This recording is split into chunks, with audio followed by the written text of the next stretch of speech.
Career Centre at the University of Leeds has set up a reverse careers fair. Today we're talking to employers about their top tips for applying to their organisation.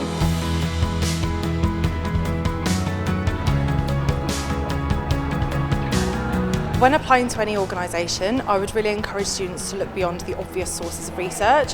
What can they really do to understand more about the organisation? How can they make sure they stand out amongst the crowd of applicants?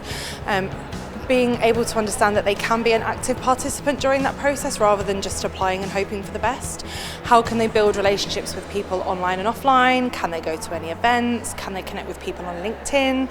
Can they send a follow-up message after an interview? It's just being really passionate and excited and enthusiastic about what they're doing and standing out, because most people don't take that initiative.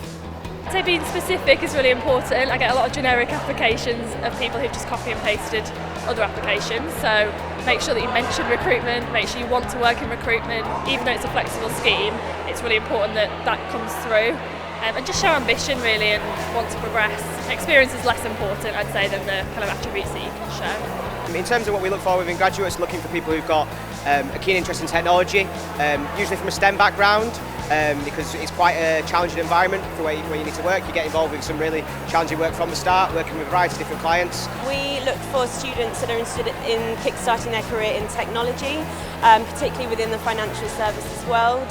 So we have various options like software development, production support, cyber security and anti-financial crime. Yes, we want strong academic qualifications, but we also want people who can build relationships, work well with others, work independently. So any extracurricular activities that create these skills or provide the opportunity to develop these skills are brilliant, whether that's through sport, music, drama, outdoor pursuits, any of those, kind of the more the better really. A rounded individual. We love people that have come from, say, a sporting background. We're not necessarily looking for such impressive academics. What we're looking for is very rounded individuals that are very passionate about what they do and really looking forward to what their future could bring them. From a school perspective, it's quite important in terms of their A-level grades, just in terms of showing their ability to learn, they want to learn and they're ambitious. So I guess it's not only about their academic side, but also about any extracurricular activities that they do, any weekend work, any charitable work, team sports, etc. And then when it comes to university, it's more of the same, but maybe looking at any marketing kind of accreditations or courses or things that they like to do in that area, because that's more specific to our industry. So that would help, but it's not essential. Work experience is an important addition to the student's portfolio, whether that's through a summer placement, a year in industry, or even just a local job in the evenings or in the holidays.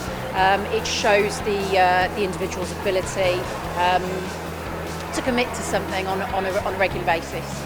We look for anyone that has fulfills our eligibility criteria. So we ask for a 2-1 degree. Don't worry too much about that, because there is a little bit of leeway with strong applications. And we also assess your eligibility to teach different subjects. So we place from early years all the way up to secondary education and in most national curriculum subjects, which means that you can be eligible for a number of different things based on your degree background, but also what you studied before university at A-level as well can also influence your eligibility to teach first. So we're looking for people who are people-focused, innovative, act in a professional way, and also trustworthy is one of our big values. And at our assessment centres, what we're actually looking for is people who display those skills and those attributes. So when we recruit, we're not looking for specific subjects. We're looking for people with the right sort of attitude who want to work for us. So I think for the assessment stages in general, the top tips that we have are, number one, be yourself, because we've done enough assessment in our time that we can generally see if somebody is nervous or if someone is and not being particularly articulate, or in fact if they're trying to say things that maybe are stretching the truth a little bit. Be yourself, but also I think that the two key skills that we know are really important for trainee teachers are self-reflection and sort of self-awareness, and also resilience. So if nothing else, during the assessment and particularly the interview stage, giving us examples that show that you have the capacity to do both of those things is going to really enhance how we are able to see you as a potential trainee on our programme. But I think also we want to see what you are interested in and your excitement at becoming a teacher, so to remember not to get kind of overwhelmed by the fact that you're in an interview and it's all very scary, because we're actually quite nice. Assessment centres are a really effective way for employers to meet with multiple candidates at the same time. They're usually a half day or a full day event. They're a really good way for you to understand a little bit more about the role or the industry, because usually those exercises will be related. Also, hopefully, it will give you the chance to meet with current graduates or hiring managers, so you can understand a little bit more about the people that work there. So it's a good chance for you to actually be able to get insight and understand whether this is the right thing for you, as well as whether or not they think that you're the right person for them. Within an assessment centre, it's really, really important that you provide evidence. So the people that are looking at you and understanding your potential, they really need to hear from you. So within a group exercise, which is usually quite a common exercise at an assessment centre, you need to make sure that you participate. You don't have to be the leader. All organisations can't be led by everybody being an excellent project manager. There are lots of different roles within each exercise, so have a think in advance about what your strengths are and what part you can play within that exercise.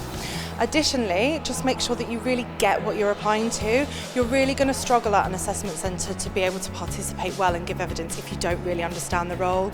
So again, doing your research, get into the nuts and bolts of the role, try and meet people from the organisation before you attend, so that you can really understand what you're going to be assessed against, basically. I would strongly recommend smart business wear. I have in the past had a student turn up in a woolly jumper, which didn't really create the right impression, and it is, you know, you have 45 minutes, an hour to make an impression. Do your best to make the right one.